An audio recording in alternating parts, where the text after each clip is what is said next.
चलिए स्टार्ट करते हैं आज का न्यू टॉपिक। चैप्टर नंबर मेरा 4 इकोनॉमिक्स का, चैप्टर नंबर 4 मेरा सेकंड क्लास है इकोनॉमिक्स का। Theory of production. Theory of production के अंदर इतने टॉपिक को खाली हमको कंसीडर करने हैं आज का टॉपिक में। फर्स्ट टॉपिक का नाम क्या है? Production function. क्या है? Production function. सेकेंड टॉपिक क्या पढ़ाया जाएगा? टोटल प्रोडक्ट, मार्जिनल प्रोडक्ट और एवरेज प्रोडक्ट। थर्ड है law of variable proportion, total production TPC, APC and MPC, मतलब total production cost, marginal production curve and average production curve. क्या है?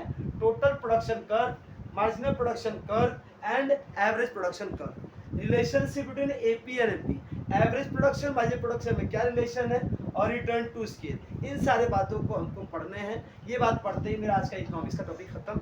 ये कोई टॉपिक जो है वो आपके 5 मार्क्स का है। कितने मार्क्स का है? 5 मार्क्स का जो क्वेश्चन आता है लंबा, वो इसमें से आएगा। छोटे चाहे जितना वो देना चाहे वो दे सकते हैं। मैं सिर्फ बात कर रहा हूँ आपके 12 के बोर्ड के पेपर के लिए। अभी अगर आपके स्कूल में मैम कोई चैप्टर मान लीजिए फर्स्ट टर्म सेकंड टर्म कहीं कुछ हुआ, उस केस में अगर मैम ने चैप्टर आगे कम पढ़ाया होगा उधर से, तो इसका वेटेज बढ़ा देगी। तो पढ़ना आपको सारा है, इसमें से कोई इंपॉर्टेंट नहीं है, कोई छोटा नहीं है। बोर्ड के समय मजाक ना करे, सारा चीज कॉन्सेप्ट कीजिए। सबसे पहला टॉपिक क्या लिखा है जरा उसको मैं पढ़ता हूँ, एक एक करके मैं डिल करता हूँ।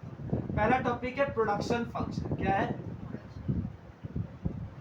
सबसे पहले एक वर्ड को हम बात करते हैं सर, एक वर्ड है फंक्शन। क्या है सर?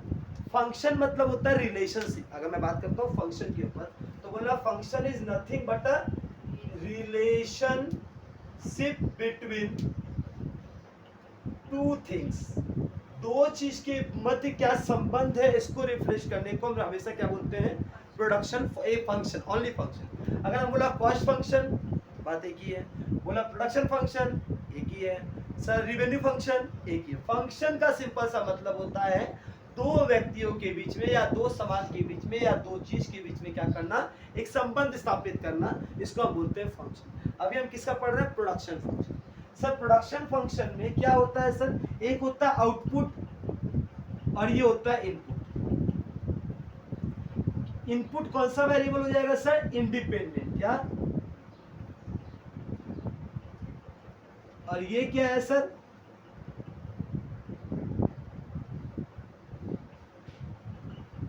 आउटपुट। ये क्या है? आउटपुट है। क्या है?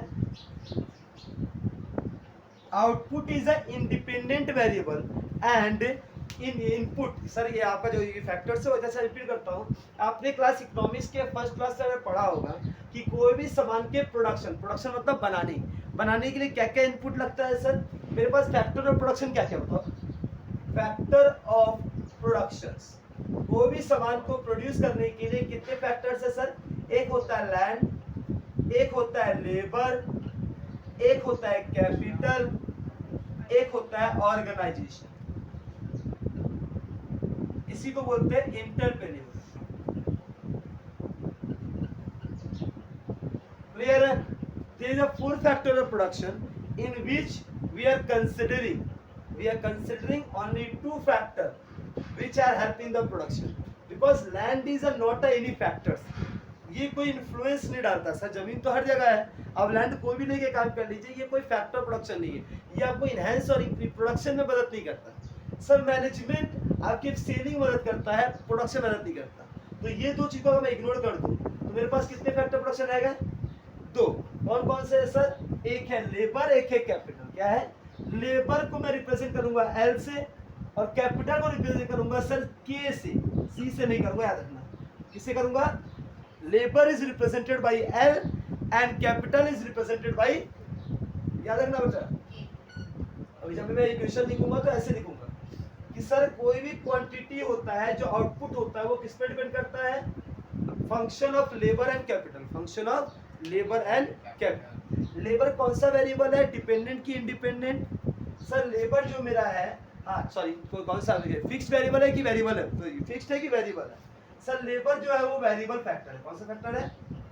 Variable factor. मतलब क्या हो गया सर?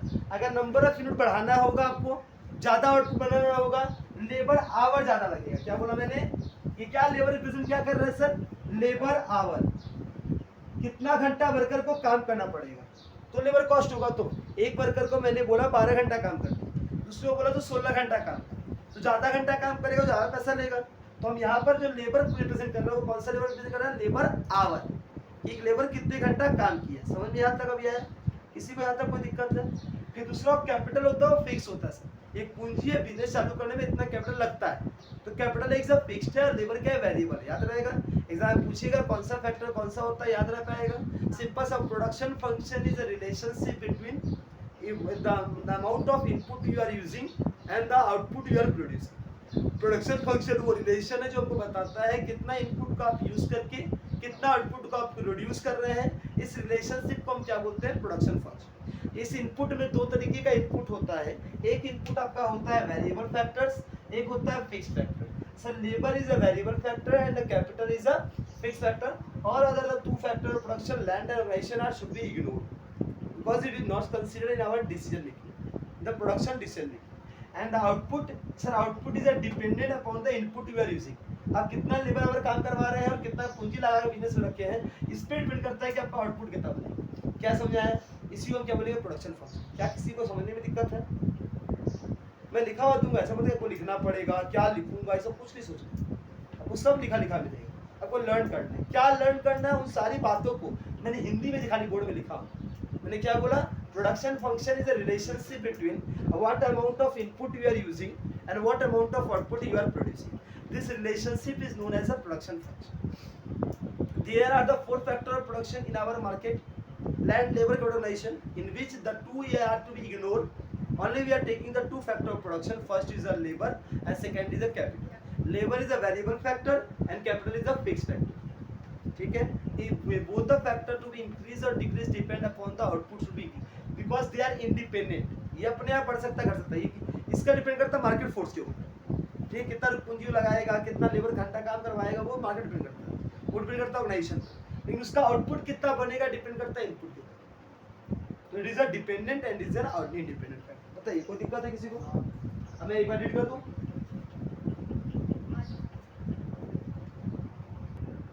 चलिए मैं एक बार रीड कर देता हूँ, ध्यान सुनिएगा, मैंने जो बोला वो बात बोला कि कुछ बात छूट गया मेरे से। What do you mean by the production function? Production function is a concept in economics that explain the relationship between the physical output and input. बताया था हम, प्रोडक्शन फंक्शन एक रिलेशनशिप है जो बताता है कितना इनपुट तुमने यूज किया और कितना आउटपुट तुमने प्रोड्यूस किया। Output refers to the number of goods. Sir output means कितना नंबर ऑफ यूनिट बन रहा है, कितना नंबर ऑफ यूनिट प्रोड्यूस हो रहा है। Services produce a given period of time. Input on the other hand is the number of resources or materials that are used to produce output। कितना resources तुमने किया, कितने मटेरियल का use किया, इसके यूज करके आप आउटपुट बना रहे हैं, इसको हम क्या बोलते हैं सर, इनपुट। क्या बोलते हैं, input. Production function is a concept explaining the, बोला qualitative relationship between the input and output. क्या है सर, क्वालिटेटिव। क्या है सर ये, सॉरी क्वांटिटेटिव। ये क्वांटिटी दिखा रहा है ना, कितना क्वांटिटी तुमने यूज किया, तुमने कितना रुपए का कैपिटल यूज किया और तुमने कितने रुपए का लेबर यूज किया। तो कितने क्वांटिटी आपने लेबर और कैपिटल यूज करके कितने क्वांटिटी में आउटपुट आप प्रोड्यूस कर रहे हैं। देयर आर टू मेथड, एक क्वालिटेटिव मेथड, एक क्वांटिटेटिव मेथड। क्या आप क्वांटिटी देख रहे हैं, क्वालिटी देख रहे हैं? Quantity, if we measuring in a quantity they are known as a demand function. अगर मैं प्रोडक्शन फंक्शन का बात करने जाऊंगा तो प्रोडक्शन फंक्शन क्या कंसीडर किया जा रहा है, कितना क्वांटिटी आप यूज कर रहे हैं और कितना क्वांटिटी आप प्रोड्यूस कर रहे हैं। कोई दिक्कत है? The production function is the mathematical function starting the relationship between the input and the output of the goods is produced by the firm. कि कोई भी फर्म कितना इनपुट का और कितने आउटपुट को क्या कर रहा है, इंट्रोड्यूस कर रहा है, कितना आउटपुट क्या कर रहा है, प्रोड्यूस कर रहा है, इसको दिखाता है। Entrepreneurship, entrepreneur, labor, land and capital are the four factors in which factor of input can be determined the maximum output certain prices। Overview production function। अब जाइए इसके अंदर क्या 5 बुलेट पॉइंट होते हैं, क्या क्या सुनिएगा। It refers to the relationship between the quantity of output production and the input factor of production of the production। मतलब पहला बात क्या बोला सर, प्रोडक्शन फंक्शन क्या एक रिलेशनशिप है कि कितना इनपुट का आपने यूज किया और कितना आउटपुट आपने प्रोड्यूस किया। It explain the amount of output that can be produce according to quantity of input. कितना क्वांटिटी ऑफ इनपुट का यूज करके कितना क्वांटिटी ऑफ आउटपुट प्रोड्यूस कर रहे हैं, इसके रिलेशनशिप को क्या कर रहा है, ये शो करता है। फोर मेन फैक्टर प्रोडक्शन क्या क्या है बेटा? Land, labour, capital and organisation, ये four factor production. There are two factor production, fixed factor and variable factor. कौन सा दो है बेटा? एक फिक्स्ड है, एक वेरिएबल। फिक्स्ड कौन सा होता है? जो इनपुट का नंबर ऑफ यूनिट के बढ़ने या घटने से आउटपुट में कोई फर्क नहीं पड़ेगा। और वेरिएबल फैक्टर उसको बोलते हैं जो नंबर ऑफ यूनिट इनपुट के बढ़ने से या घटने से आउटपुट बढ़ या घट जाएगा। वेरिएबल क्या है? इंक्रीज या डिक्रीज होने से आउटपुट इंक्रीज या डिक्रीज होगा, लेकिन फिक्स के बढ़ने या घटने से वेरिएबल के आउटपुट के ऊपर फर्क नहीं पड़ेगा। दो ही फैक्टर बोलते हैं, वेरिएबल फैक्टर होता है, एक तो फिक्स्ड फैक्टर होता है। फिर क्या बोला सर आपने? Fixed factor refers to the aspect of production remain the same regardless of change in output. Output तुम जितना चेंज कर लो इसमें चेंजेस नहीं आएगा। Variable factor are those may be change as output change. Variable factor change होगा output change होने से। The formula of the quantity is मैंने लिख दिया Q is equal to F LX, ये फॉर्मूला है, and Q is the output refers to K and the capital is represented to L। बाकी दो को इग्नोर किया गया। There are two kind of production function, long run and short run। अगला topic मेरा यही है, प्रोडक्शन फंक्शन दो तरीके का होता है, एक लॉन्ग रन, एक शॉर्ट रन। क्या मैंने प्रोडक्शन फंक्शन पढ़ाने में कुछ भी असक्षमता दिखाई? आपको समझने में कोई भी दुविधा है, कोई भी कष्ट है तो हमसे पूछिए, मैं समझाऊं। मेरे हिसाब से प्रोडक्शन फंक्शन में कोई दिक्कत आपको नहीं होना चाहिए। एक मिनट का देख लीजिए आप किताब खोल के, कहीं कुछ पूछना हो तो हमसे पूछ लीजिए, नहीं तो मैं अपना आगे बढ़ता हूँ नेक्स्ट टॉपिक में। In case of production function, there are two types of production function, short run and long run. There are two types of production function, short run production function and long run production function. In case of short run, only variable factor, which factor? Variable कौन सा factor है sir? Labor। कौन सा? Labour factors are involve. अगर छोटे समय के लिए तुम बिजनेस कर रही हो, तुम्हारा शॉर्ट रन बिजनेस है, कौन सा बिजनेस है? शॉर्ट रन बिजनेस है, तो तुम्हारे डिसीजन मेकिंग में कभी भी कैपिटल नहीं आएगा। क्या आएगा? वेरिएबल फैक्टर, केवल लेबर आएगा। क्योंकि सर मैं शॉर्ट टर्म बिजनेस कर रहा हूँ, शॉर्ट टर्म का मतलब होता है छोटा समय का बिजनेस। छोटे समय के बिजनेस में कभी भी अपने फिक्स कॉस्ट को मत देखिएगा। एग्जांपल लेता हूँ, अगर मैं छोटा सा मोमो का ठेली जगह बिजनेस कर रहा हूँ, हाँ, तो सब मुआ काट का जो 2 लाख में लग गया उसको रिकवर करना है, कभी नहीं बेटा, वो धीरे धीरे डिप्रेशन से रिकवर हो। अब ऑलवेज क्या कंसीडर करिएगा? Variable cost. आपका सब्जी का खर्चा, जो आपका डे टू डे एक्टिविटी, जो आपका पैसा मतलब बनाने में लग रहा है, material cost, labour cost, overhead cost, इसको आप कंसीडर करेंगे, इलेक्ट्रिसिटी को इग्नोर करेंगे। अगर शॉर्ट रन बिजनेस कर रहे हैं जिसमें आपका स्मॉल क्वांटिटी है, उस कंसीडर में आप अपने कॉस्ट के अंदर कौन सा कंसीडर करेंगे? प्रोडक्शन करते समय आप केवल वेरिएबल कॉस्ट को कंसीडर करिएगा, फिक्स कॉस्ट कंसीडर नहीं है, ठीक है। In the case of long run, we are taking the short variable factor as well as the fixed factor both। एक से दूसरी, एक से तो उल्टा बोले, नहीं उल्टा बोले। हाँ नहीं ठीक बोला। ये हम कॉस्ट में बोलेगा बेटा, हम क्या बता रहे कॉस्ट क्या बोल के बताओ, मेरे को बेसिकली स्ट्राइक दिमाग में किया। अगर हम शॉर्ट रन में करने जाएगा, शॉर्ट रन कॉस्ट निकालते समय मेरे को जब डिसीजन लेना होगा, मुझे क्या करना चाहिए क्या नहीं करना चाहिए, तो यहाँ प्रोडक्शन का बात किया जा रहा है, तुम्हारा रेवेन्यू और कॉस्ट का बात नहीं करना। अगर मैं कॉस्ट की बात करूँ, मैं क्या बोलूँगा सर, मेरे को कोई भी टोटल कॉस्ट निकालने के लिए, शॉर्ट रन और लॉन्ग रन कॉस्ट निकालने के लिए हम केवल शॉर्ट रन में वेरिएबल कॉस्ट को कंसीडर करेंगे। इसमें वेरिएबल और फिक्स दोनों आता है, लेकिन लॉन्ग रन करते समय हम मेरे खाली वेरिएबल कॉस्ट इसलिए पढ़ता हूँ कि फिक्स कॉस्ट इतना ज़्यादा निग्लिजिबल हो जाता है ना कि फर्क नहीं पड़ता डिसीजन में। इसलिए कॉस्ट में जाके जब मैं बोलूँगा तो मैं आपको बताऊंगा। अभी मैंने एकदम सही बात बोला, क्या लिखा वो भी सही लिखा। क्या बोला मैंने आपको? सर शॉर्ट रन में ओनली वेरिएबल फैक्टर्स होता है और लॉन्ग रन में वेरिएबल फैक्टर के साथ साथ फिक्स फैक्टर भी आपको कंसीडर करना पड़ता है। मतलब यहाँ पर आप कैपिटल को भी देखेंगे कि कितना रुपया लगा है, और संग में यहाँ पर आप लेबर को भी देखेंगे कि कितना घंटा लेबर काम किया। कोई दिक्कत है? We are considering the both capital as well as labor, but in the short run we are considering only labor, not a capital. Any doubt? Short run production function, long run production function are two type of production function. Short run production function is a relationship between the specific variable input and a quantity of output. In a short run production function, only one factor is variable while the other remains fixed. In the long run production function, explain the relationship between all input and the quantity of output. In the long run production function, all factor of production or input are variable. सारे factors क्या होते हैं? Variables होते हैं। यहाँ पर fixed नाम की कोई भी चीज नहीं नहीं नहीं नहीं नहीं नहीं नहीं उल्टा बोल। सॉरी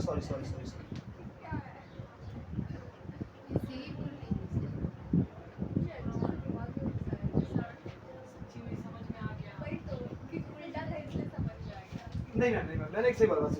यहाँ क्या वर्ड बोले मतलब है, यहाँ प्रोडक्शन की बात की जाए, अगर शॉर्ट टर्म में तुम देखने जाओगी तो कुछ फैक्टर आपके वेरिएबल भी होते हैं, कुछ फिक्स भी होते हैं, लेकिन लॉन्ग रन करते समय ना आपका सारे के सारे फैक्टर वेरिएबल होते हैं, क्योंकि यहाँ फिक्स बोल के कुछ नहीं होता।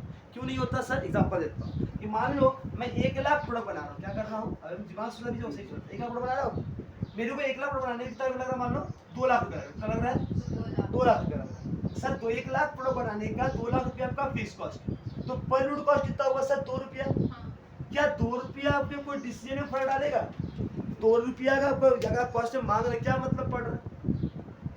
आपको कोई ज्यादा ही पड़े कॉस्ट नहीं है, लेकिन मान लीजिएगा मैं बोल रहा हूँ कि मेरा 2 लाख रुपया लग रहा है, लेकिन आउटपुट मात्र 10 शेयर बन रहा है, तो आई होप सो ये कितना हो जाएगा, ये 200 रुपया हो जाएगा। 200 रुपये तो फर्क डालेगा सर मेरे को अच्छा खासा, 200 रुपया 20 रुपये पकड़ो या 1000 रुपये पकड़ लो, 200 रुपये फर्क डालेगा, तो इसको हम इग्नोर नहीं कर सकते। तो इसके अंदर ये जो पर यूनिट का जो कॉस्ट है फिक्स कॉस्ट, इसको मुझे कंसीडर करना पड़ेगा। सिंपल सा बात क्या बोला मैंने सर, शॉर्ट रन में fix cost plus variable cost दोनों होता है, लॉन्ग रन में ओनली वेरिएबल कॉस्ट होता है, फिक्स कॉस्ट नहीं होता। याद रहेगा जो बात बोला था, ठीक बात को उल्टा कर देना कि सर वेरिएबल शॉर्ट रन में फिक्स्ड और वेरिएबल दोनों कॉस्ट होता है, लॉन्ग रन में ओनली वेरिएबल कॉस्ट होता है, फिक्स कॉस्ट नेग्लिजिबल होता है। सर क्या नहीं होता? होता है सर, लेकिन इतना ज्यादा कम अमाउंट होता है कि फर्क नहीं पड़ेगा। मान लीजिए एग्जांपल लेता हूँ कि मान लीजिए कोई कोचिंग सेंटर है, वो पढ़ा रहे बच्चों को, कोचिंग सेंटर का मान लो भाड़ा पड़ रहा है 20 रुपये भाड़ा, पर मंथ का भाड़ा पड़ा 20 रुपये, और मान लो पूरे दिन में मान लो 2000 स्टूडेंट पढ़ाते हो, ठीक है, 2000 स्टूडेंट पढ़ाते हैं और कितना भाड़ा पड़ा मैंने? 20 रुपये। पर स्टूडेंट भाड़ा कितना हुआ? 10 रुपये। अब क्या मैं बोलूँगा बेटा मेरा भाड़ा का 10 रुपये तुम्हारे स्टूडेंट देना, फीस का आपका जो 3000 लगता होगा 3000 फीस देना, अब 2000 भाड़ा देना यूनिवर्सिटी रूम का रेंट है, वो मांगेगा 20 रुपया 10 रुपया निग्लिजिबल, इतना कम अमाउंट है कि इसको फर्क नहीं पड़ता, नहीं मिले तो उसका काम चल जाए, क्लियर है। लेकिन वही बात करता हूँ 20 भाड़ा है और स्टूडेंट पढ़ाता है मान लो 20 ही, हर स्टूडेंट के ऊपर सब कॉस्ट पड़ा 1000 रुपये, अब वो छोड़ेगा? अब वो अपना कैसे नहीं दया ना पाएगा तो कॉस्ट जोड़ेगा बच्चे में, इतना फैसिलिटी दे रहे हैं, एसी चलवा रहे हैं, टच स्क्रीन लगवा रहे हैं, तो पैसा तो ज़्यादा चार्ज करेंगे, समझ आ रहा है। स्मॉल क्वांटिटी है तो आपका पर हेड का चाप ज़्यादा पड़ेगा, लार्ज क्वांटिटी में है तो पर हेड का कॉस्ट क्या होता है? कम पड़ता है। इसलिए ना ग्रुप में जितना ज़्यादा बड़ा रहता है उसका कम चार्ज करते हैं, क्योंकि उनको फ़ायदा मिल चुका है। जहाँ आपको बैच क्वांटिटी कम होती जाती है वो चार्जेस बढ़ाते जाते हैं, क्योंकि उनका मेंटेनेंस कॉस्ट उतना चाहिए, समझ आया। तो शॉर्ट टर्म में ऑलवेज क्या होता है बेटा, फिक्स कॉस्ट को भी कंसीडर करते हैं वो लोग, जैसे इलेक्ट्रिसिटी हो गया, रूम रेंट हो गया, हाँ ये सब खर्चा और वेरिएबल को भी कंसीडर करते हैं। लेकिन लॉन्ग रन में क्या होता है बेटा, वॉल्यूम ऑफ क्वांटिटी इतना ज़्यादा होता है कि वो फर्क नहीं डालता है। कोई दिक्कत? क्लियर है? Confirm? 2 types of production function होता है, short term, long run. I hope so ये आपको समझ में आ गया। अब 2 वेरिएबल इनपुट होता है, फिक्स इनपुट वेरिएबल, पढ़े बताओ।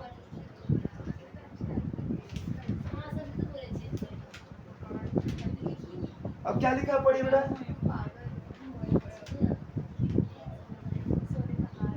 Fixed input and variable input. Sir ये क्या होता है? प्लीज कोई बात ना करे और मेरा बोर्ड को खाली देखिए एक बार। सर क्या बोले आपने? फिक्स्ड इनपुट क्या होता है, वेरिएबल इनपुट क्या होता है? सुन लीजिए।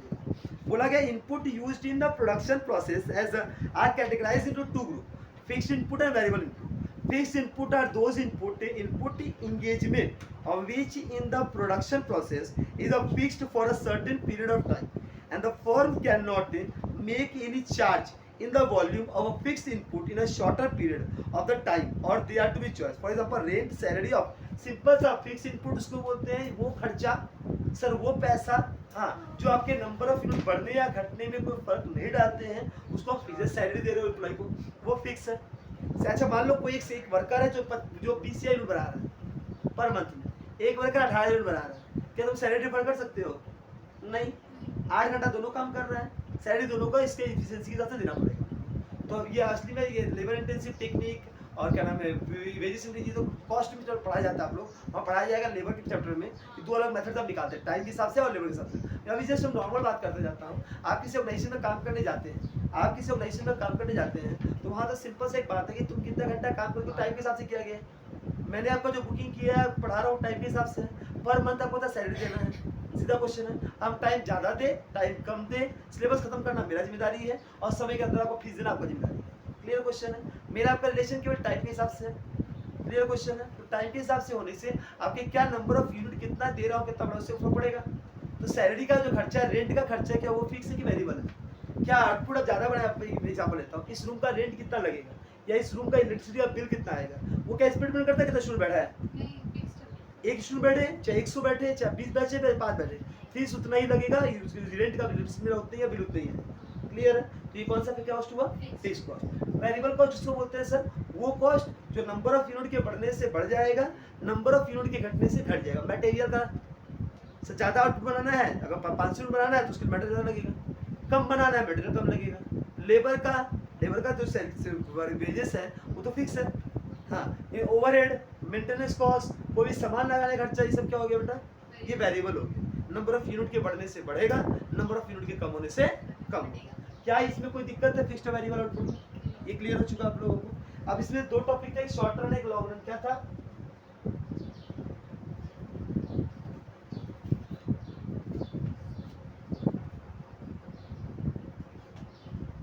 शॉर्ट रन और लॉन्ग रन क्या होता है बेटा?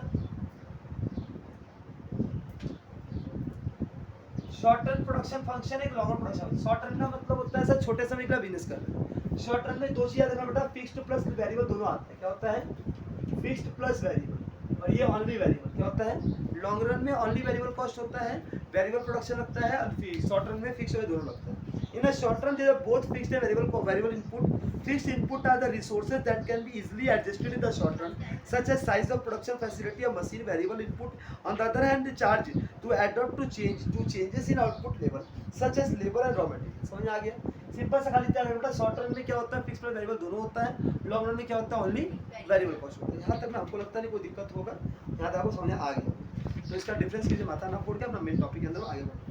अब सर यहाँ पे दो टॉपिक और बताया, उसको कंप्लीट कर दीजिए एक बार, फिर हम बताएंगे। सर क्या लिखा है, मैं लाइन से क्या बताया बेटा आपको, प्रोडक्शन फंक्शन मेरा खत्म हो गया। अब तीन वर्ड है, टीपी, एमपी और एपी। सबसे पहले इसका ग्राफ देख के समझने का प्रयास कीजिए, फिर हम बात करते हैं। इसका ग्राफ कैसा होता है बेटा, उल्टा यू। क्या होता है?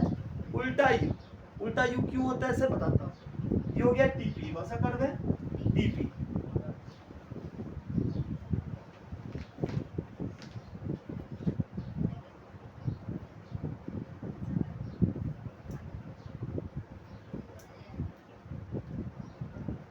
मैं एक कर्व पे तीनों कर्व दिखा रहा हूँ, लेकिन याद रखना बेटा, जो ये कर्व होता है ना टीपी, वो इसके अंदर नहीं आता।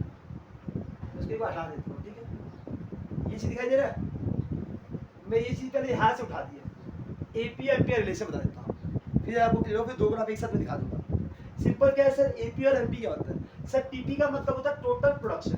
क्या होता है सर, टोटल प्रोडक्शन। फटाक से एक बार दो तीन बातें यहाँ लिख लीजिए।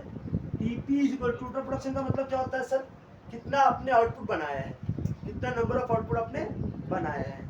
सिंपल सा बात है सर कि आपका क्या नाम है, प्रोडक्शन में करने जा रहा हूँ तो जितनी जरूरत आउटपुट की आपको जरूरत उतना बनाऊंगा। सर रिपीट करते हो, जैसे जैसे नंबर ऑफ इनपुट बढ़ेगा, नंबर ऑफ इनपुट बढ़ेगा, नंबर लेबर ऑफ आवर, किस पे डिपेंड कर रहा है सर, ये लेबर आवर पे, क्योंकि हम कौन सा फैक्टर वेरिएबल है, लेबर। लेबर अगर बढ़ेगा तो प्रोडक्शन क्या होगा, बढ़ेगा। क्या बढ़ता रहेगा? नहीं एट सर्टेन पीरियड के बाद ये बढ़ के हाथ रुक जाएगा। एक बार मैं ग्राफ सही कर लूँ क्या, थोड़ा सा ग्राफ को सही कर लूँ, थोड़ा कंफ्यूज चलेगा। ग्राफ यही है बेटा, ग्राफ काटूंगा नहीं, काटना मत, बिल्कुल साफ से वाली का जगह छोड़ दे जाएगा। तुम यहाँ से चालू कर रहोगी, उल्टा यू ऐसे बना, बस यही रुक जाएगा, और ये यहाँ से चालू होगा, इसको बीच से काटते हुए यहाँ आ जाएगा। ये क्या बताया सर आपने, सिंपल सा आपने बताया, दोनों का दोनों चालू कहाँ से हो रहा है सर, मेन से हो रहा है। लेबर के बढ़ने से, लेबर आवर के इंक्रीज होने से आपका आउटपुट क्या होगा सर, बढ़ेगा।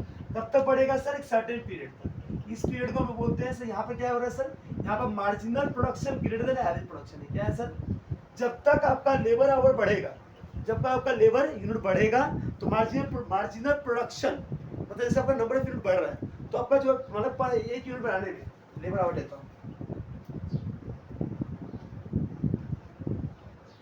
मान लो 1 घंटा लेबर काम कर रहा था तो 10 यूनिट बना रहा था, 2 घंटा करने पर ये 22 यूनिट बनाने लगा। क्या इफिशियंट लेबर है। 3 घंटा काम करने से, हाँ ये क्या नाम है, ये 35 बनाने लगा। 4 घंटा काम करने से ये 48 बनाने लगा, ठीक है। अगर 5 घंटा काम करने से ये केवल 52 बनाया है। अब सिंपल होता है, एपी किसको बोलते हैं बेटा, एवरेज प्रोडक्शन का मतलब होता है total production divide by total labour hour. मतलब हर एक लेबर कितना बना रहा है एक घंटे में। सर एक घंटे में 10 है तो 10 का एवरेज हुआ, 2 घंटे या 22 है तो एवरेज कितना हुआ 11 का, पर घंटे 11 का एवरेज हुआ कि नहीं हुआ, 3 घंटे 35 है तो कितना एवरेज हुआ 12.67। चार में 12 हो गया, 5 में 10.4 ये क्या दिख रहा है बेटा, यहाँ से यहाँ तक ही इंक्रीजिंग है तो ये वाला क्या हो रहा है सर, फिर डिक्रीज हो रहा है, हाँ है ना। तो ये दिखा क्या रहा है सर, या इस यूनिट तक 3 यूनिट तक आपका नंबर ऑफ लेबर बढ़ाने से आपका आउटपुट क्या हो रहा था, प्रोडक्शन बढ़ रहा था। लेकिन उसके बाद अगर लेबर बढ़ा दोगी तो एक सिंपल सा labour curve is called backward bending curve. Labour का supply curve is called a backward bending supply curve. क्यों कि लेबर को तुम अगर ज्यादा पैसा दोगे कि बेटा लेबर वो घंटा काम कर ले, वो और अच्छे से काम करे, प्रोडक्शन अच्छा करेगा, लेकिन कुछ ज्यादा देने से ना वो लेजरी हो जाएगा, काम चोर हो जाएगा, फिर वो काम कम करेगा, उसका आउटपुट प्रोडक्शन नहीं आएगा, वो ज्यादा घंटा काम नहीं कर पाएगा, उतना प्रोडक्टिविटी ऑफ आउटपुट नहीं बना पाएगा। क्लियर है। तो यहाँ क्या बताया गया आपका, इसको हम बोलेंगे इंक्रीजिंग। क्या बोलेंगे, इंक्रीजिंग। तो ये क्या दिखाई दे रहा है सर, इस लेवल तक एमपी बढ़ रहा था, एपी बढ़ रहा था तो एमपी उससे ज्यादा बढ़ रहा था। इस लेवल में क्या हो जाएगा सर, एमपी और एपी बराबर हो जाएगा, और इसमें क्या हो जाएगा सर, एपी ग्रेड हो जाएगा एमपी से, हाँ है ना। क्लियर है, ये समझाया। अच्छा लिखो, किसे क्या लिखोगी, when AP increase MP greater than AP, when AP is maximum, जब एपी मैक्सिमम में पहुंच चुका है तो MP is equal to AP, when AP decrease MP less than AP. Clear है।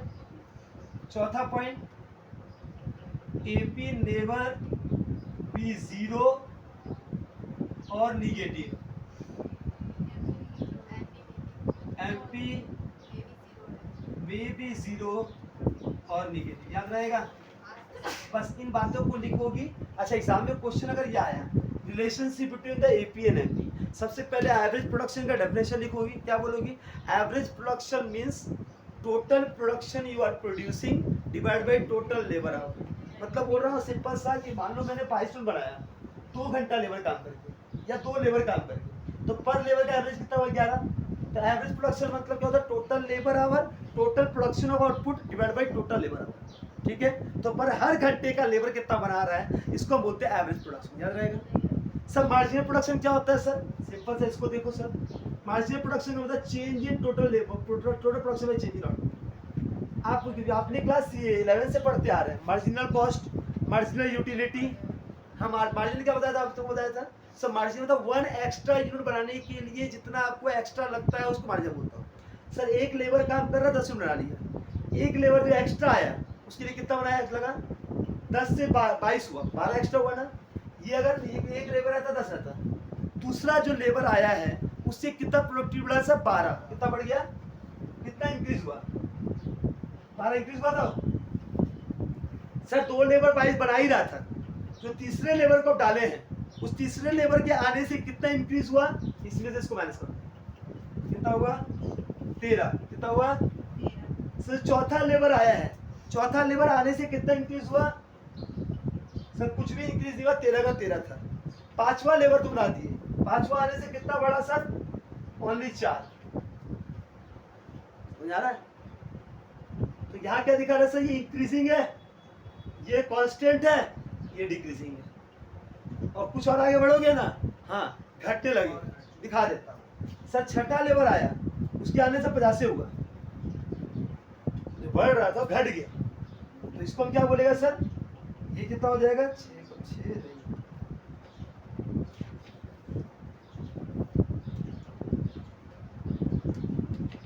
माइनस, कोई दिक्कत, तो ये क्या हो गया, निगेटिव हो गया, क्या हो गया, निगेटिव हो गया, याद रहेगा। किसी को कोई दिक्कत है क्या, ये लाइन समझ आपको आया, relation between AP and MP का। एग्जाम में 5 बार का क्वेश्चन है, क्या लिखेंगे, what is AP, what is MP, फिर ये ग्राफ बनाएंगे, फिर आप ये जो 5 रिलेशन लिखा है 5 पॉइंट वो लिखेंगे, आपको टॉपिक खत्म, फिर ये ग्राफ बना सकते हैं। ये बनाने का ये बना दीजिए, फिर ये लिख दीजिए। कर पाएंगे? लिखा मैं दे दूंगा, आप टेंशन क्यों दीजिए। पहले समझ में आया ना करना क्या है। क्या आपको एपी एमपी में कोई दिक्कत रिलेशन में? नहीं सर, पहला ग्राफिकल टॉपिक खत्म। अब इसको बोलिए तो बताऊँ मैं आप इसको कॉपी बताइए इसको। देखिए अभी तक हम लोगों ने टॉपिक क्या क्या पढ़ा बता देता हूँ। पहले हम लोगों ने पढ़ा प्रोडक्शन फंक्शन, सेकेंड हम लोगों ने पढ़ा कि sir types of production function, short run long run.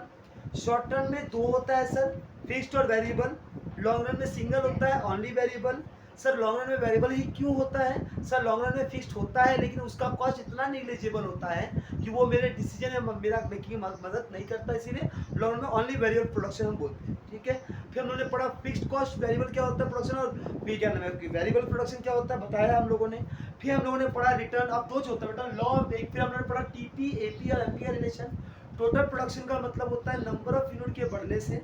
अच्छा एक और रिलेशन में देखो बेटा, इसके बता सकता ये टीपी और एमपी का रिलेशन।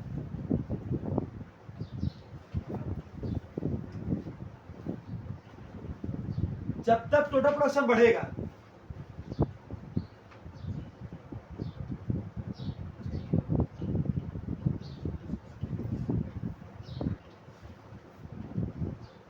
याद रहेगा।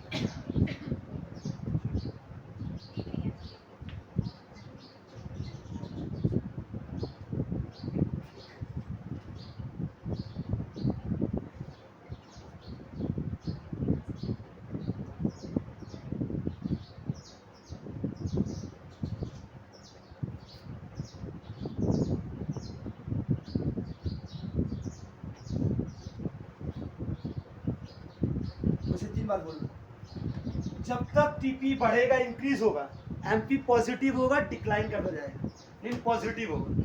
जब टीपी अपने मैक्सिमम में पहुंच जाएगा एमपी जीरो हो जाएगा।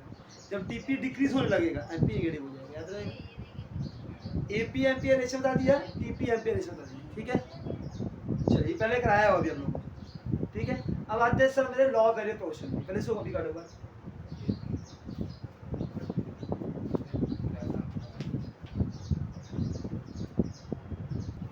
अब दो तो खाली इंपॉर्टेंट टॉपिक है, फिर टॉपिक खत्म, चैप्टर खत्म। ध्यान से सुनिए, खत्म हो जाएगा। क्या बोला मैंने पहले? Sir law of variable proportion क्या है? Law of variable proportion. Law of variable proportion का सिंपल है, शॉर्ट रन में होता है। किसमें होता है?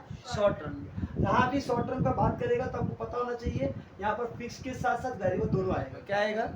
फिक्स के साथ वेरिएबल दोनों आएगा। जहाँ लॉन्ग रन बोलेगा वहाँ केवल वेरिएबल होगा, फिक्स्ड नहीं आएगा। जरा बोलता हूँ, ध्यान से सुनना। एग्जाम 5 मार्क्स का क्वेश्चन है।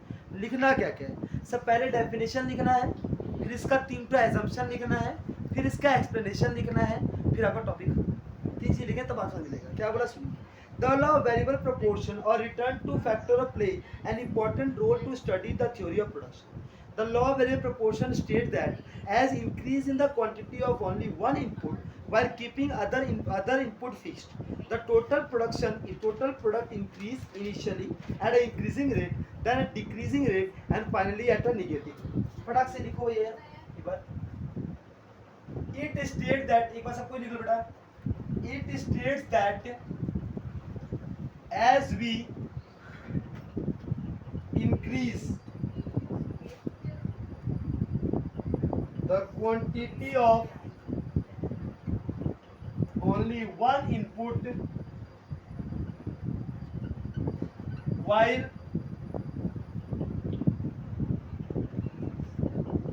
keeping other inputs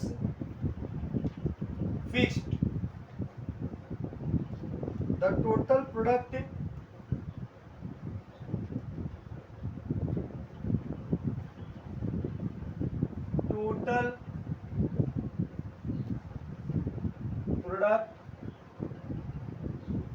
increases initially at an increasing rate, when at a decreasing rate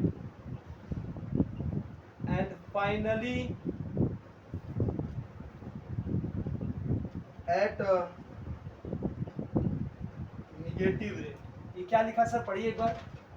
total क्या बोलो, लॉ ऑफ वेरिएबल प्रोपोर्शन का डेफिनेशन है, पहले आप इससे चलवा कीजिएगा। Law of variable proportion state that we increasing the quantity of only one input, we increasing the quantity of only one input while keeping other input is fixed। दो input है बेटा, एक है लेबर, एक है वेरी, एक है capital. एक इनपुट में इंक्रीज करूंगा, दूसरा इनपुट को सेम रखूंगा, मतलब कैपिटल को मैं बढ़ाऊंगा नहीं, कैपिटल उतना ही रखूंगा, बस लेबर को बढ़ा रहा हूं। अगर लेबर के बढ़ाने से और कैपिटल उतना ही होने से अगर मैं अपना पूरा क्या आउटपुट होगा, प्रोडक्शन फंक्शन पूछ रहा हूँ ना, लेबर और कैपिटल, मैं और कैपिटल को कांस्टेंट रखता हूँ, फिक्स रखता हूँ, लेबर को बढ़ा रहा हूँ, तो आउटपुट कितना बढ़ेगा और कितना घटेगा? सर बढ़ाने से बढ़ेगा, घटाने से घटेगा। तो बोल रहा हूँ other keeping input at the total product increase, total product बढ़े इनिशियली मतलब स्टार्टिंग में। ऐसे तुम लेबर बढ़ाओगे, कैपिटल बढ़ेगा, लेबर बढ़ाओगे, आउटपुट बढ़ेगा, प्रोडक्शन क्या होगा, टोटल प्रोडक्ट इंक्रीज करेगा एट एन इंक्रीजिंग रेट। कौन से रेट में? इंक्रीजिंग रेट में। पहला 10 किए, अगला 20 या 22 हो जाएगा, बढ़ेगा तो बहुत तेजी से बढ़ेगा सर। जितना आप लेबर डबल कर रहे हैं, आपका आउटपुट डबल से भी ज्यादा होगा। अगर आप 10% लेबर इंक्रीज कर रहे हैं ना, लेबर अगर इंक्रीज कर रहे हैं आप 10%, लेकिन प्रोडक्शन जो होगा मोर देन 10%, क्या हो जाएगा, मोर देन 10% इंक्रीज, 12, 30, 40 ऐसे इंक्रीज करेगा। 10% लेबर बढ़ाने से आपका आउटपुट में मोर देन 10% क्या होगा सर, इंक्रीमेंट आएगा at an increasing rate then at a decreasing rate. फिर क्या होगा सर, बढ़ेगा सर, लेकिन ये क्या होगा सर, 8%, 2%, 4%, 10% कम बढ़ेगा। और फिर जब बढ़ाओगी ना, उसके बाद बढ़ाने लगोगी ना, तब ये अब घटने लगेगा, हद हो जाएगा लेबर को बढ़ाने का। ये बोलेगा देखो भैया, एक है इस स्थिति तक तुम मुझे बढ़ाए, तो जितना तुम मांग कर रहे थे मेरे से, जितना तुम लेबर बढ़ा रहे थे, उससे ज्यादा आउटपुट को दे रहे थे। उसके बाद तुम जब लेबर बढ़ा रहे थे, अब उस लेबर, इतना लेबर की दरकार हमें नहीं है, अब बढ़ाने से क्या हो रहा है, आउटपुट में कमी हो रही है, क्योंकि इतना स्पेस नहीं है, इतना मेरे पास आउटपुट बनाने का सामान नहीं है, इतना कुछ अवेलेबिलिटी नहीं है, इसलिए मैं इसको इंक्रीजमेंट नहीं कर सकता, क्योंकि फिक्स कॉस्ट बढ़ा नहीं रहा, खाली लेबर बढ़ा रहे हैं, ओनली वेरिएबल बढ़ा रहे हैं, स्पेस नहीं बढ़ा रहे हैं, और उसमें काउंटर करवा रहे हैं, तो प्रोडक्शन में इंक्रीमेंट नहीं होगा। इसके बाद भी जो सुन नहीं रहे हो, बढ़ाए जा रहे हो, होगा कुछ नहीं, प्रोडक्शन गिरने लगेगा, सब काम करना छोड़ देगा, आउटपुट क्या हो जाएगा, डिक्रीज होगा। क्या बोला 3 महीने में, पहले क्या होगा, इंक्रीज होगा इंक्रीजिंग रेट में, इंक्रीज होगा डिक्रीजिंग रेट में, और फिर इंक्रीज होगा निगेटिव रेट, फाइनली क्या हो जाएगा, निगेटिव रेट। याद रहेगा, इसी क्या बोलते हैं, लॉ ऑफ वेरिएबल। क्या समझने में असक्षमता हुई, कोई तकलीफ हुआ, यहाँ तक क्लियर हो पाया आप लोगों को, एकदम क्लियर है। चलो बढ़े इसके बाद, The law exhibits the short-term production function in which one variable while other fixed। Sir ये क्या बता रहा है, इससे वन फैक्टर क्या होगा, वेरिएबल, अदर फैक्टर क्या होगा, फिक्स। क्या होगा, एक वेरिएबल होगा, दूसरा क्या होगा, फिक्स होगा। यहाँ तक क्लियर है। चलिए, ये क्या था बेटा, डेफिनेशन। क्या था, डेफिनेशन। अभी क्वेश्चन खत्म नहीं हुआ, अभी इसके बाद ये 5 मार्क्स देने वाला, को लगता है 5 मार्क्स देगा, कोई टीचर 5 मार्क्स दे सकता है इसके लिए, आप मांग भी रहे हैं 5 मार्क्स के लिए, मतलब 2 मार्क्स, 1 मार्क्स ना दे टीचर को, कोई बात करो, इतना नहीं देता बेटा। इसके बाद क्या लिखना होगा आपको, क्वेश्चन यही रहेगा, लेकिन इसके बाद लिखना पड़ेगा, क्या नाम है, assumptions। क्या, देखो असली में बताता हूँ हुआ क्या है। पहले के समय में यही सारे क्वेश्चन आते हैं 16 मार्क्स के, तो किताब में जनरल सर्कल जो है वो पता नहीं किताब मॉडिफाई क्यों नहीं कर रहा है, हमको बेसा तो कर देना चाहिए, बच्चों के हिसाब से क्वेश्चन बाकी हटा दें। किताब में बहुत सारी चीज़ ऐसी चीज़ आपको नहीं पढ़नी, वो के लिए इररिलेवेंट, उसको स्किप मारना पड़ेगा। अब ये पूरा जनरल सर्कल पूरा खत्म कर ले, आधा गधा कोई नहीं, बिना किसी गाइडेंस से इकोनॉमिक्स में पढ़ना, इकोनॉमिक्स से साइंस, यहाँ पढ़ना कितना है वो जानना जरूरी है। सारा पढ़ भी लोगों समझ में आएगा ही नहीं, कुछ भी समझ में आएगा ही नहीं तुम, ये बहुत हाई लेवल का साइंस है।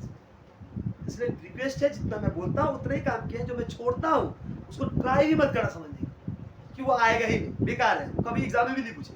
क्लियर है। तो यहाँ क्या बोला मैंने, एजम्पशन का मतलब सर इस थ्योरी में लॉ में से क्या 3 एजम्पशन रही है, क्या क्या बताया आपने, पढ़िए। Sir it operate in a short run because the factor are categorized in a variable and fix. ये किसमें ऑपरेट होता है बेटा, शॉर्ट रन में। किसमें होता है? ये लॉन्ग रन में नहीं होता है, क्योंकि यहाँ पर जो तुम्हारा प्रोडक्शन को दो भागों में तोड़ा गया है, फिक्स्ड और वेरिएबल। दूसरा क्या बोला? The law is applicable to all factor of production including land. The law is applicable to all fixed factors.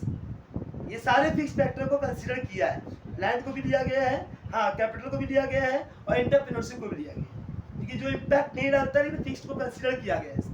तीसरा क्या है? The law very proportion allow for the combination of several variable under the fix factor. एक fix factor के अंदर बहुत सारे variable को consider किया है। The law primarily applies to the production sector. किसके लिए बेटा? केवल प्रोडक्शन सेक्टर, मैन्युफैक्चरर के लिए। किसके लिए? अगर मैं सर्विस सेक्टर हूँ, अगर मैं रिटेलर हूँ, अगर मैं डिस्ट्रीब्यूटर हूँ, तो मुझे ये सब बनाना नहीं है। ये किसके लिए बेटा? जो प्रोडक्शन करता है उसके लिए। कॉस्ट कब आएगा? जब प्रोडक्शन की बात होगा। अगर तुम रिटेलर हो, होलसेलर हो, हर तुम ना कॉस्ट की बात करोगे, वो तो मैन्युफैक्चरर करता है, तो किसके लिए? प्रोडक्शन सेक्टर के लिए काम आता है। तो इसमें कितना एजम्पशन लिखना है सर आपको? 3 एजम्पशन मिनिमम। अगर अच्छे स्टूडेंट तो थोड़ा बड़ा करने की इच्छा है, टाइम अच्छा पा रहे तो 5 तक पहुंचिएगा। 5 से ऊपर लिखना गधा है, ज़्यादा अच्छा बनना मत, नुकसान हो जाएगा।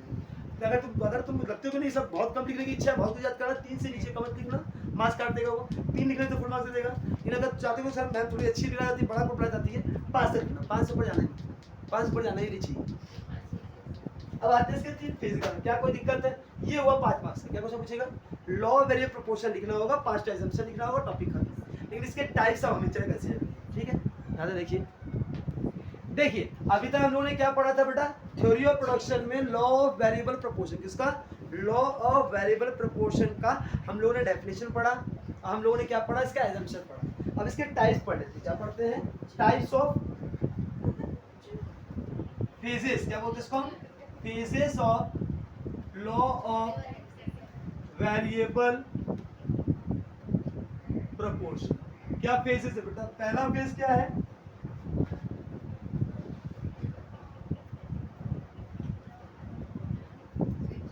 Increasing return to a factor.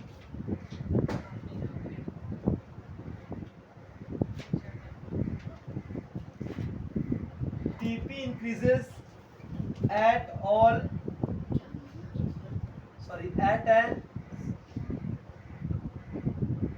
increasing rate.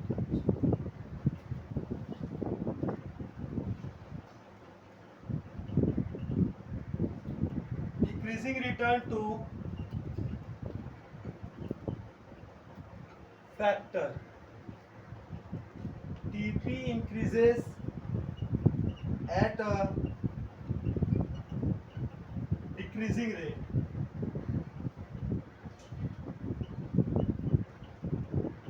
Negative return to a factor. TP fall. क्या 3 चीज दिखाई जरा पड़ी? अभी 3 बताया था हमारा। अभी तो आपको 3 डेफिनेशन दिखाया, 3 बात कि increasing return to a factor का मतलब टीपी बढ़ेगा इंक्रीजिंग रेट से। Decreasing return to factor TP increase करेगा, डिक्रीजिंग बढ़ेगा या डिक्रीजिंग रेट से। और जैसे निगेटिव रिटर्न टू फैक्टर मतलब टीपी बढ़ेगा ही नहीं, घटेगा, टीपी फॉल करने लगेगा, ठीक है? तो सिंपल सा बात है, टीपी इंक्रीज करेगा। इंक्रीजिंग रेट का मतलब क्या होता है सर? इनपुट के बढ़ने से वेरिएबल फैक्टर के बढ़ने से आउटपुट में बढ़ोतरी होगी, बहुत तेजी से होगी। क्या होगी सर? तेजी से होगी। पढ़ता हूँ, सुनिएगा। इन द इनिशियल स्टेज, कब सर? ये कब होगा? इनिशियल में होगा, ये मिडिल में, ये लास्ट में। In the initial stage, each additional variable component raise the total production by increasing amount. This indicate that each variables MP rise and the TP rise at a increasing rate. कैसे होगा? Increasing rate में मतलब बोल रहा है sir labour बढ़ेगा, margin production बढ़ेगा, total production बढ़ेगा, कौन सी रेट में? इंक्रीजिंग रेट में। बोल रहा पॉइंट ऑफ इन्फ्लेक्शन किसको बोलते हैं? A point where the slope of TP curve changes is known as the point of inflection. Exam पूछता है point of inflection, a point from where the slope of TP curve changes is known as point of inflection. Till the point of inflection, TP increasing at the increasing rate. From the point of downward, it increase at the diminishing rate. ठीक है sir, यहाँ क्या बताया गया है कि sir कि अगर मेरा इनपुट बढ़ने से मेरा आउटपुट बढ़ेगा, इनपुट के बढ़ने से तेजी से। यहाँ क्या बताया सर, मेरा सर इनपुट के बढ़ने से मेरा आउटपुट बढ़ेगा लेकिन उस स्पीड से नहीं बढ़ेगा, स्पीड से इनपुट बढ़ा। यहाँ क्या बता रहा है सर, इनपुट के बढ़ने से आउटपुट गिरेगा, सीधा बात। फॉल का मतलब सीधा गिरेगा, तो प्रोडक्शन कम होने लगेगा। इसको बोलते हैं हम लोग क्या, निगेटिव। कोई दिक्कत है इसमें क्या? तीन तरीके के इसको एक्सप्लेन कर सकते हैं आप अगर पूछेगा। Right the phases of law of equation, पूरा खाली फेज लिखना। ये क्या तीन रेट क्या होता है, increasing return to scale factor, decreasing return to factor और negative return to factor. Increasing return क्या बोलोगे, टीपी इंक्रीज करेगा इंक्रीजिंग रेट में, टीपी इंक्रीज करेगा डिक्रीजिंग रेट में, टीपी फॉल करेगा। क्लियर है? किसी को इसमें कोई दिक्कत है तो हमसे पूछिए, नहीं दिक्कत है तो आगे बढ़ो। दिखा है? चल मैं एग्जांपल से दिखा दूं, इसको बढ़ाओ। ये उतर गया सबका? चलो उतारो।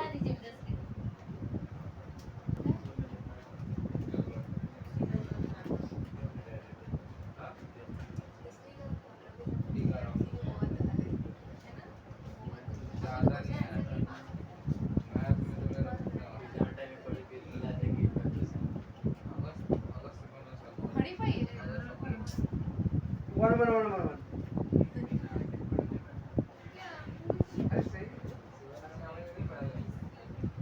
Keep silence.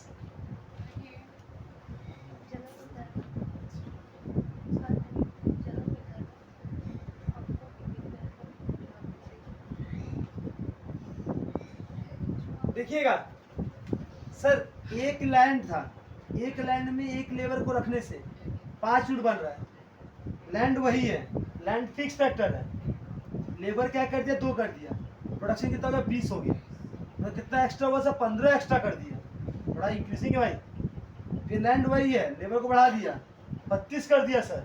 यानी ये इस तरीके से जितना बढ़ा था उससे कंपेरिजन में कम हुआ, मतलब 12 ही खाली इंक्रीज हुआ। ठीक है, ये क्या है सर, लेबर जितना बढ़ रहा है उस कंपेरिजन में ये इंक्रीजिंग भी जाएगा, आ जाएगा। खाली ये 2 टॉपिक है, ये कहाँ है सर, जितना ये लेबर बढ़ रहा है उसके कंपेरिजन में ये उससे ज़्यादा बढ़ रहा है। तीसरा केस क्या होगा सर, 0 तक। यहाँ तक क्या है सर, डिक्रीजिंग, मतलब जितना लेबर बढ़ रहा है उस कंपेरिजन में ये बढ़ तो रहा है सर, 8 यूनिट बढ़ा है, 12 यूनिट बढ़ा है, यहाँ मतलब डिक्रीजिंग रेट में। ये तो निगेटिव हो गया, क्या हो गया, तो घटने लगा। 5 लेबर 40 बना रहा था, 6 लेबर 35 आने लगा, लेबर से आउटपुट कम होने लगा, तो ये क्या हो गया, डिक्रीजिंग रिटर्न। क्या हो गया, निगेटिव रिटर्न। कोई दिक्कत है?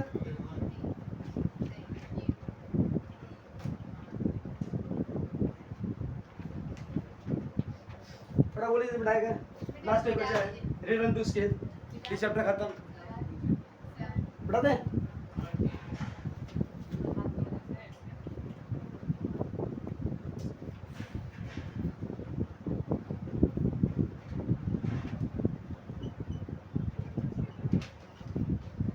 सर रिटर्न टू स्केल किसमें होता है, कौन सा फैक्टर होता है इसमें, खाली ओनली वेरिएबल फैक्टर। कौन सा factor sir, in case of return to scale only variable factor should be included.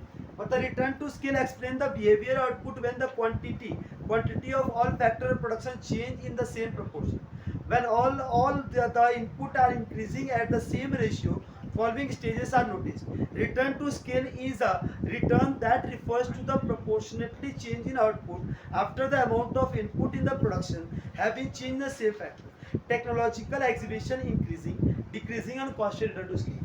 थोड़ा सर इसका assumption क्या है, operation in a long period, all factors are variable और technological are the same, not to be changed. Simple सा increasing return to scale कितना time होता है इसका, इंक्रीजिंग रिटर्न टू स्केल